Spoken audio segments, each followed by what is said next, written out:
बहुत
बहुत धन्यवाद। मुंबई को सिटी ऑफ ड्रीम कहा जाता है, सपनों की नगरी। बहुत सारे लोगों ने यहां पे आके अपने सपनों को पूरा किया है। मेरे भी कई सारे सपने मुंबई की वजह से पूरे हुए हैं। लाइफ में पहली बार जब मैं जहाज में बैठा तो वो फ्लाइट मेरी मुंबई टू दिल्ली थी। मेरी पहली जो ऑडियो कैसेट रिकॉर्ड हुई वो भी मुंबई से रिकॉर्ड हुई थी।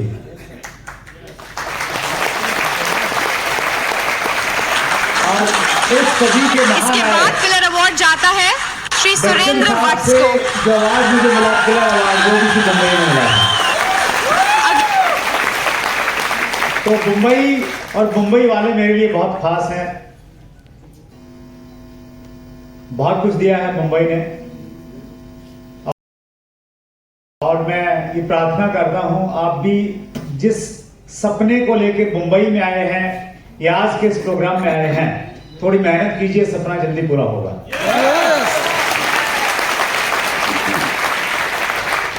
हमारे बीच में इतने साथी हैं जो अभी तक आरसीएम ब्रदर्स को ज्वाइन नहीं किए हैं।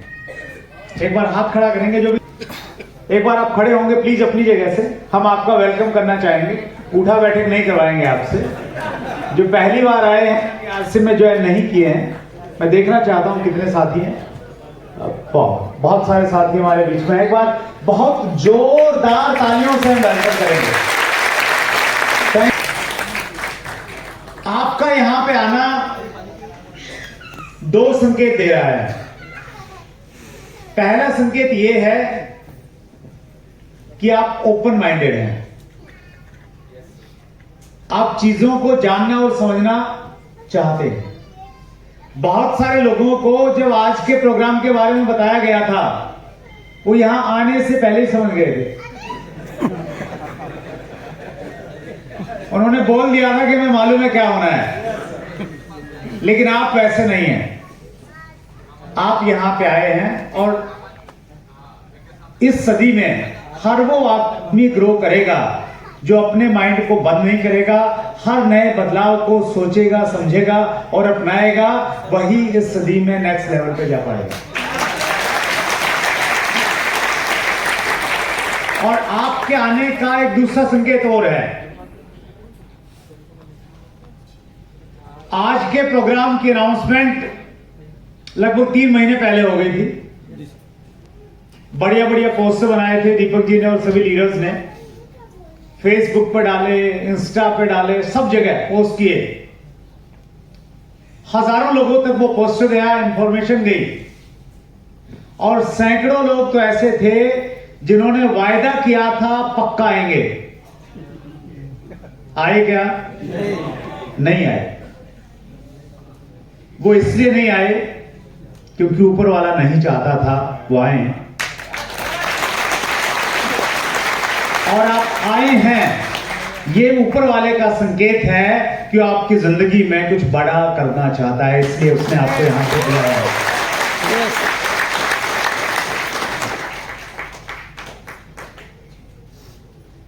अब तक शायद एक चीज आपकी समझ में आ गई होगी, ये बिजनेस कैसे चलता है, क्या है, उसका एक डेमो आपको यहां पे दिखाया गया कि मिडलमैन, एडवर्टाइजमेंट वाले लोगों का जो पैसा है वो पैसा आम ग्राहक में बांटा जाता है। दूसरा, एक चीज और आपकी समझ में आ गई होगी कि इस बिजनेस में अलग अलग प्रोफेशन के लोग हैं, कोई नौकरी करता है, कोई अपना छोटा मोटा दुकान करता है, हर एज ग्रुप के लोग हैं, और वो इस बिजनेस को करते हुए कुछ ज्यादातर लोग पार्ट टाइम कर रहे हैं, कुछ फुल टाइम कर रहे हैं, और उन्होंने इस बिजनेस से पैसा बनाया। आए समझ में ये सब? अब इससे थोड़ा आगे की बातचीत करते हैं कि ये बिजनेस कितना बड़ा हो सकता है, इसका भविष्य क्या है, और इस बिजनेस में कामयाब होने के लिए क्या करना पड़ेगा। जानना चाहते हैं आप लोग? ऐसे कितने साथी हैं जो पहली बार मेरे से मिल रहे हैं? पहली बार मतलब पर्सनली मिल रहे हैं, पहली बार, फर्स्ट टाइम पहली बार मिल रहे हैं आप? यस। फिर तो थोड़ा मुझे अपने बारे में बताना पड़ेगा, नहीं आपको थोड़ा भ्रम हो जाएगा कि ये मंगल ग्रह से आया हुआ आदमी तो नहीं है। हाँ, डिजिटल मिल चुके, फिजिकली नहीं मिले हैं, राइट।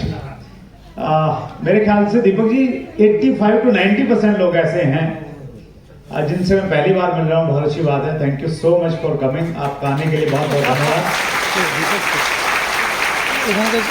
मेरा नाम सुरेंद्र वत्स है, बेसिकली मैं हरियाणा से हूँ, अभी दिल्ली में रह रहा हूँ। एक मिडिल क्लास फैमिली की मेरी बैकग्राउंड है। मेरे पिताजी सरकारी स्कूल में अध्यापक थे, माताजी गृहिणी थी। परिवार में हम 2 भाई और 3 बहनें हैं। जब हम स्कूल कॉलेज में पढ़ने जाते थे, हमारे घर पे बहुत ज्यादा पैसा नहीं होता था, लेकिन उसके बावजूद हमारे पेरेंट्स ने हम सबको बहुत अच्छी एजुकेशन दिलाई। मैंने 1996 में दिल्ली यूनिवर्सिटी से मैंने पोस्ट ग्रेजुएशन किया, और एक प्राइवेट टीचर के रूप में मैंने अपना करियर शुरू किया, जहां पे मेरी 1 महीने की तनख्वाह थी मात्र 500 रुपए।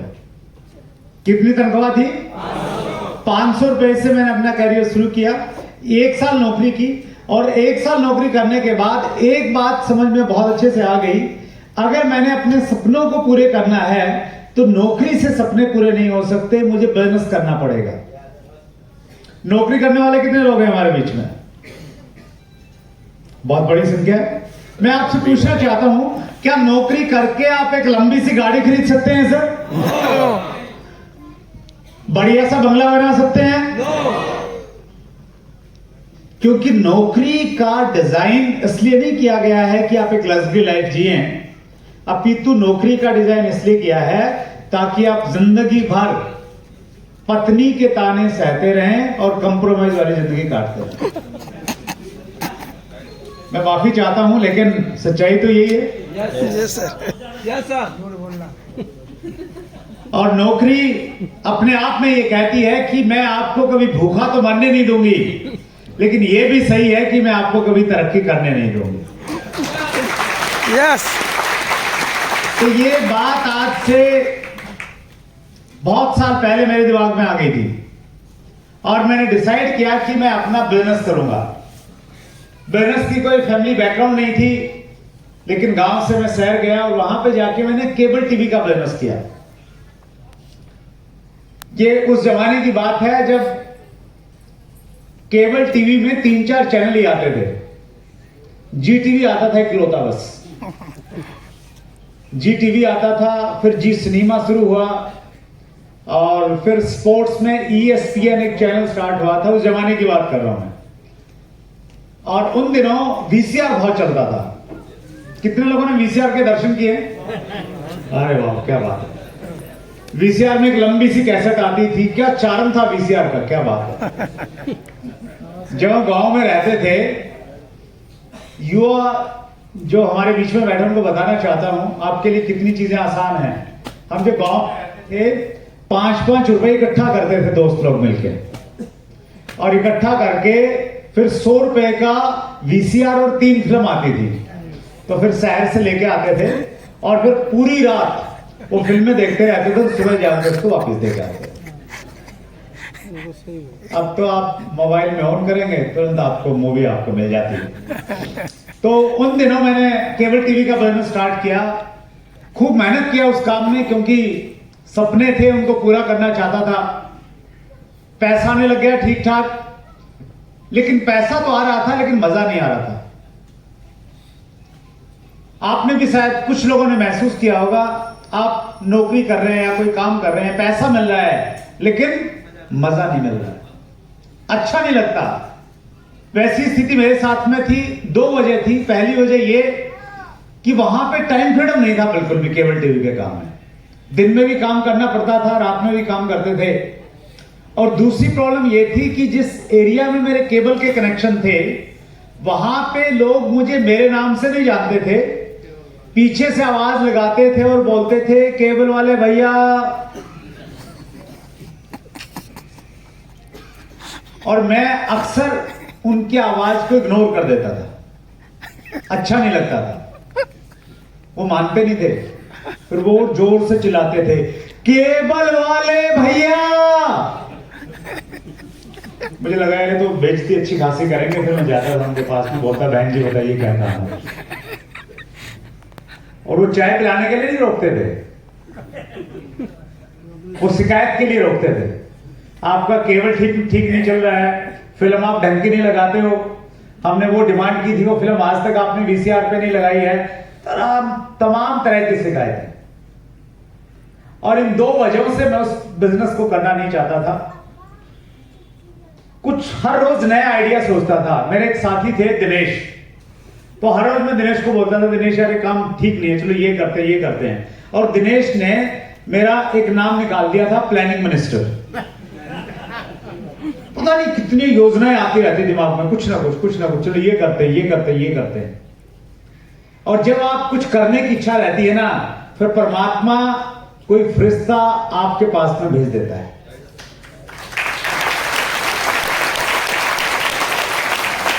आपने बचपन में अंग्रेजी की वो कहानी याद की होगी, once there was a crow he was very thirsty.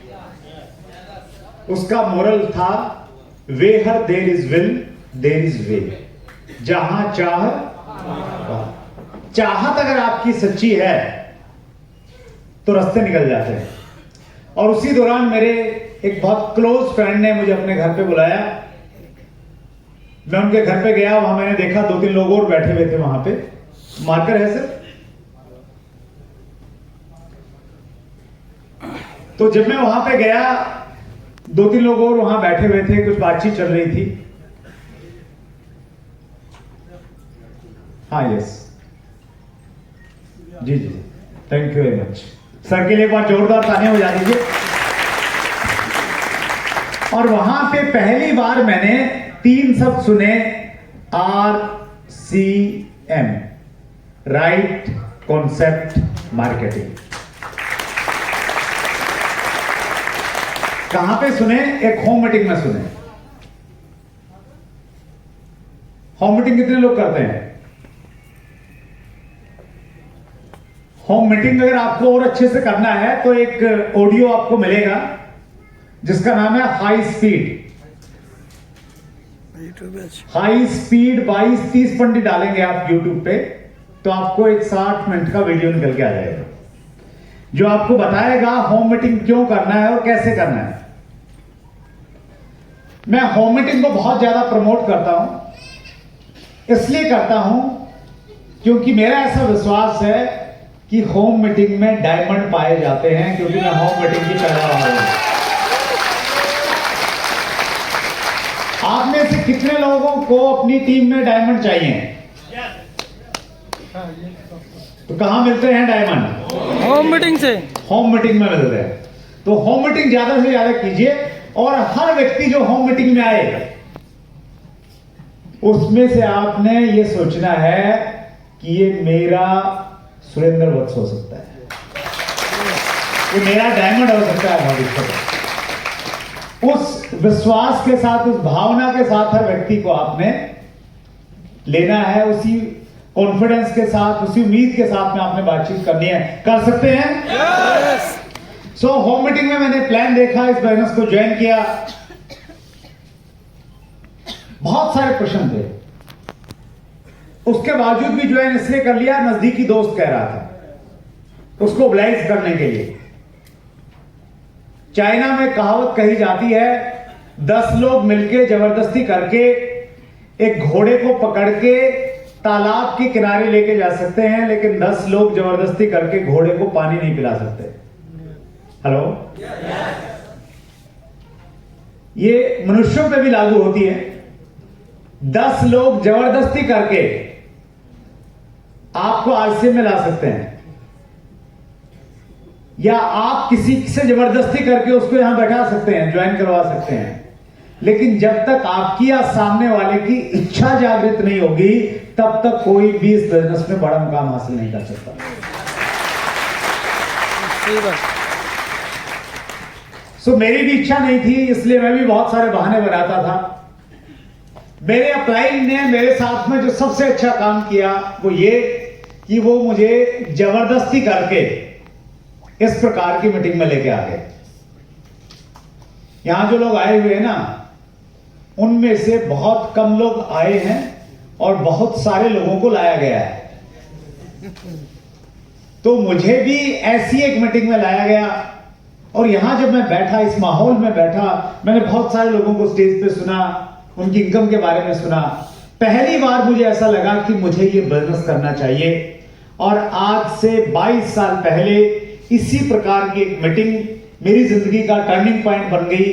मेरा अनुभव ये कहता है, ठीक उसी प्रकार से आज की ये मीटिंग, आज की ये तारीख 26 मार्च 2023 बहुत सारे लोगों की जिंदगी में एक बड़ा टर्निंग पॉइंट बनने जा रही है।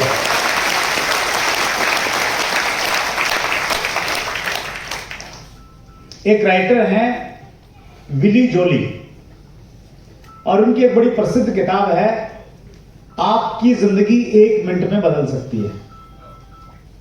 हेलो,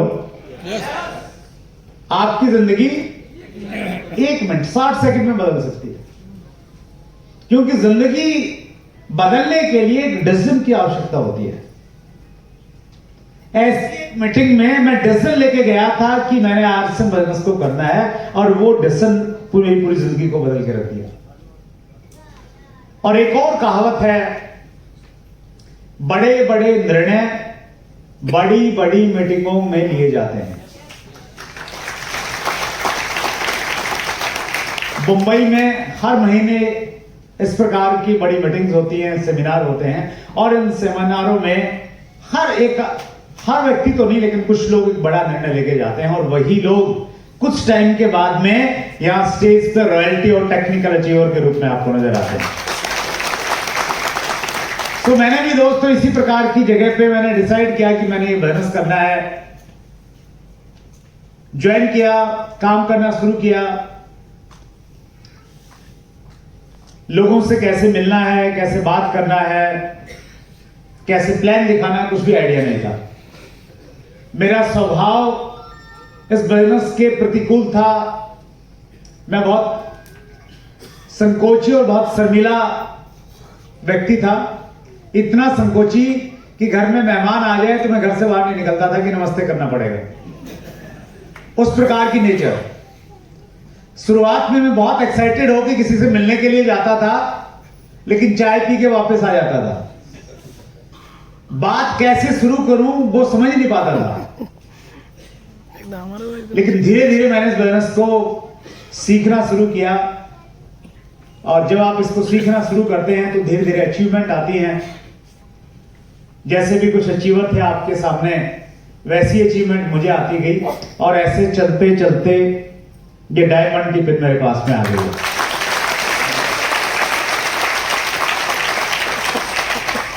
कितने लोग हैं जो आरसीएम का डायमंड बनना चाहते हैं? वाह, एक्साइटेड हैं आप? एक बार जोरदार तालियां बजा लीजिए अपनी इस अचीवमेंट के लिए कि ये सब डायमंड बनने जा रहे हैं।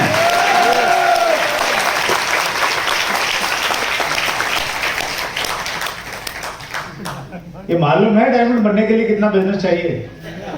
यस। कितना चाहिए बताइए? 50 करोड़ 50 करोड़। मात्र 50 करोड़। ओनली 50 करोड़। पीछे भाई साहब बोल रहे हैं कि सर मेरे से 40,000 नहीं हो रहा। आप 50 करोड़ की बात कर रहे हैं। जब हम अपना ज्यादा दिमाग लगाते हैं ना सर, और अकेले काम करते हैं सुपर बॉस बन के, फिर 40,000 में नहीं होता।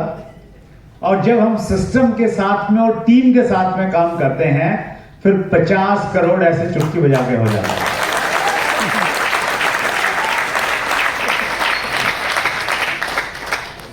तो 50 करोड़ का कैसे होगा, कितने डायमंड जा सकते हैं, इन सब चीजों पे मैं आपसे बातचीत करूंगा। लेकिन उससे पहले मैं आपको आरसीएम बिजनेस के उन जाबाज साथियों से मिलवाना चाहता हूं जिन्होंने अपनी डायमंड की यात्रा शुरू कर दी है। अगर आपने मुंबई से पुणे जाना है तो बीच में माइलस्टोन आते हैं। पुणे इतने किलोमीटर रह गया, इतने किलोमीटर रह गया, और जब आपका इरादा पुणे जाने का है तो फिर पुणे आप पहुंच ही जाते हैं। तो वो भी बीच में कुछ माइलस्टोन्स के ऊपर में खड़े हैं। सो मैं आपकी बहुत जोरदार तालियों के बीच, बहुत सम्मान के साथ में आरसीएम बिजनेस के पाल और स्टार अचीवर को मंच पे एक बार बुलाना चाहता हूं। बहुत जोरदार वाली तालियां बजाइए आप। All PAL and Star PAL Achiever, please welcome. साथी आगे आ जाएंगे, यस एक लाइन बना लेंगे। चलिए देखिए, पाल वाले साथी हैं। 10 लाख रुपए महीने का परचेज वॉल्यूम हर महीने रहता है इन साथियों का।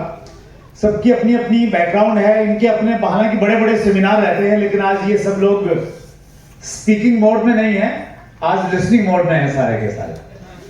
तो ये सिर्फ अपना इंट्रोडक्शन देंगे। नाम, पहले क्या करते थे, टोटल इनकम कितना अभी तक प्राप्त किया। तैयार हैं आप जानने के लिए? जी। मैं महादेवी कालिदास श्वेत पाठक, रहने वाली जालना की हूँ और गृहिणी हूँ। आगे के बात सर करेंगे। चलिए, मैडम जालना से आए हैं, देखिए तालियां बनती हैं। Thank you. कालिदास श्वेत पाठक फ्रॉम जालना, पेशे से प्राइमरी टीचर हूँ और अब तक की इनकम है 35 लाख प्लस। शाम का है प्रॉपर जालना, और इससे पहले बिजनेस करता था। अब तक की टोटल इनकम 20 लाख से ज्यादा। नाम प्रियरंजन तिवारी, उल्लासनगर से, और इससे पहले मोबाइल का होलसेल बिजनेस, और इसमें टोटल इनकम 12 लाख प्लस। नाम लवजीत सिंह बामरा, मैं अभी MBA कंप्लीट कर रहा हूँ। मुझे मॉम डैड के गाइडेंस में मुझे बिजनेस मिला। नाम Lalchand Singh, private job, total income 62 lakh plus. नाम रोनी करोड़, पहले छोटी किराने की दुकान, टोटल इनकम 40 लाख प्लस। देखिए, लखपति बन गए हैं सब लोग। 5 करोड़ भी कुछ लोगों ने टच कर दिया है, राइट। बहुत जल्दी आरसीएम के करोड़पतियों की लिस्ट में इनका नाम आने वाला है। तो बहुत जोरदार तालियां बजाइए। बहुत बहुत शुभकामनाएं सर। प्लीज अपना स्थान ग्रहण कीजिए। बहुत बहुत धन्यवाद आपका प्रोग्राम में आने के लिए। और ये है स्टार पाल अचीवर, से डबल बिजनेस का है। आप भी आगे आइए प्लीज। स्टार पाल अचीवर आपके बीच में है। सो लिसनिंग मोड में ही है ना सर? स्पीकिंग मोड तो नहीं है ना? तो लिसनिंग मोड में है। ये भी अपना इंट्रोडक्शन वही देंगे। नाम, पहले क्या करते थे, और टोटल इनकम।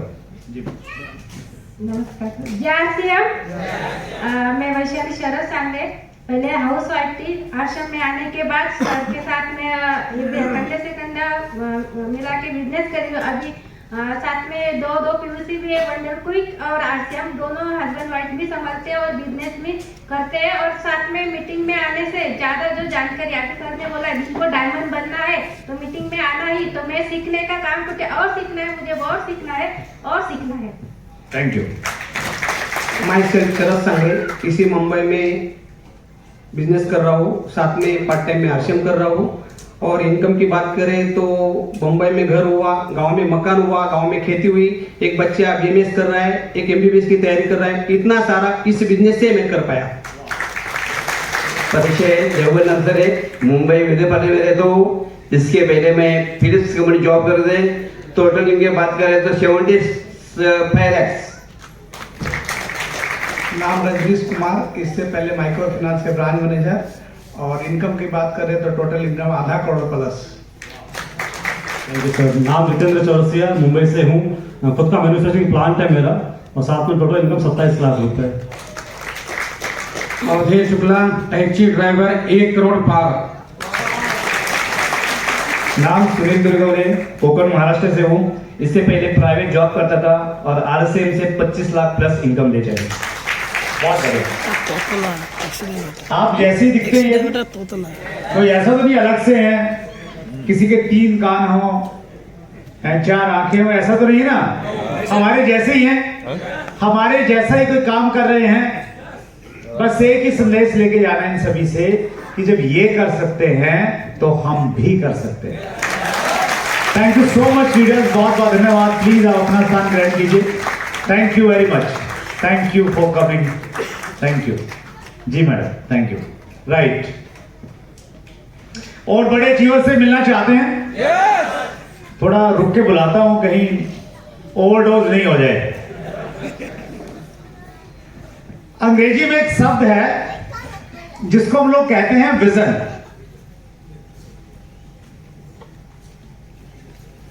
क्या कहते हैं सर?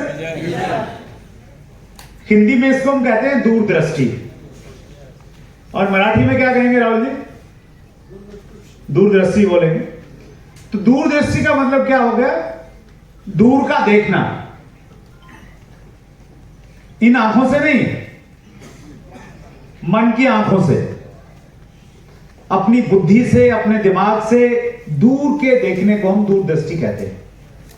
इस दुनिया में जो लोग बहुत ज्यादा कामयाब हैं, स्पेशली बिजनेस की अगर हम बात करें, तो सारे के सारे वो लोग हैं जिन्होंने दूर का सोचा था। 10 साल बाद, 20 साल बाद, 50 साल बाद क्या हो सकता है वो सोचा था और